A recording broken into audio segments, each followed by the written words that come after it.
Good morning po sa lahat ng Luzon, Visayas, Mindanao. Mayroon lang po tayo i-open dito. Regarding dito po sa comments ko, sa sitwasyon na nangyari sa ating boxer na si Tapalis. Kasi ayun po sa inyong, sa observation na yung lingkod, almost bata pa ako, mahilig na ako sa boxing, mag-observe.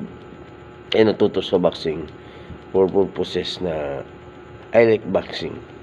Kasi during the time of my age, elementary, Sir Amante, I would like to greet somebody. Hanggang ngayon, until now, nakita ko yung isang bagay na pagkakamali ni Tapalis kay Inoue. Kasi observer po ako, commentator na tayo sa mga bagay na ganyan. So, naranasan din natin maging street fighter na kahit saan na pwede tayong lumaban sa boxing. More, they have mga, siguro may nakakalaban din ako na mga dating professional, pero hindi ko lang alam kung naging professional siya, no? Nagsasabi naman na naging professional siya, naging bago ko nakalaban. Ang move lang po na nakikita kay Tapalis, bakit kinuha niyang style ni ni Mayweather, yung like, ang ganon, tapos gano'n siya. Pero ang footwork niya po, ito alam ko magaling din si Tapalis, kaya hindi nag-champion niya, kundi magaling. At si Inoue. Kasi both side magaling yan. Pero may nakikita tita na observer as ako, as nagmamalasakit sa bilang isang mamayang Pilipino. Ito, isang suggestion na ito. Yung footwork niya po, ay hindi niya nagamit. Kasi yung kay Mayweather style, umaatras yun, parang karate, tak, tak, tak, ganun. Pero ang sa kanya ginawa, pag ganun siya, tapos tag-isa-isang suntok na siya. So, nagpapasuntok siya dito, kinakaya niya. Maganda sana kay i-prepare something na kaya niya. For the reason, tao, human being lang si Inoue, at mas kaya niya yun. Kasi yung practice niya, practice din Inoue. Kaya the time na yun, almost wala siyang bitiw na suntok na maganda.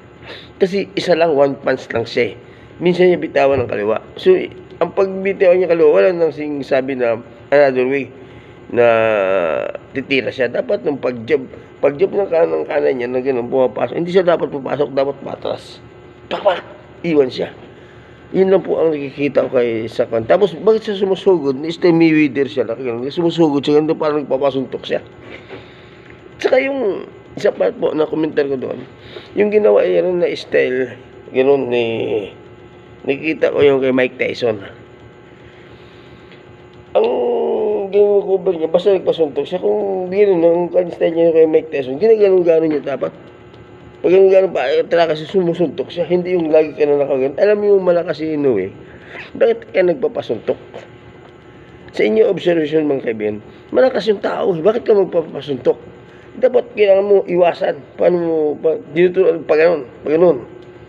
Medyo karate. Wala. Yun po kay Inoue, akan Tapalis po, sa coach niya, may pagkabobo yung coach. Dapat in-adjust mo. Alam mo, masakit sa isang Pilipino, ang makita mong magaling yung boxer mo, nakikita mo na grabing mali. Ang footwork niya, ang bagal.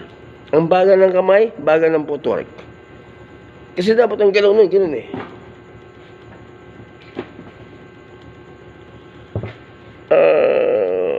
ang suntok po, malakas ang isang kalaban kung paano maiwasan. Like Ali, Sugar Ray Leonard, that is my con. Sana pinagsabay niya ang style ni Pacquiao, ni Mayweather. Kasi alam niyo malakas ang kalaban Kaya dapat ang ginawa niya, ang kay Pacquiao, tak! Hindi naman niya ginawa, tapos nagsiswing siya. Pag swing niya, hindi naman siya sumusuntok. Dapat gumaganon siya. Pag gano'n siya, ang style ni Mayweather, gumaganon siya kay Pacquiao na gano'n siya. Pag gumanon siya, tumigil, dapat may gano'n siya. Wala Yung more hindi ko sinisisi.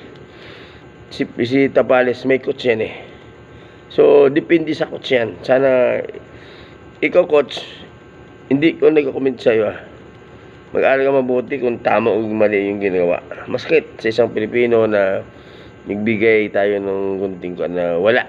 sa plano. Sana i-share itong nakikalaman. Masabi ko kay Tampales, okay, lumalaban ka parang kalabaw. Parang turo ba?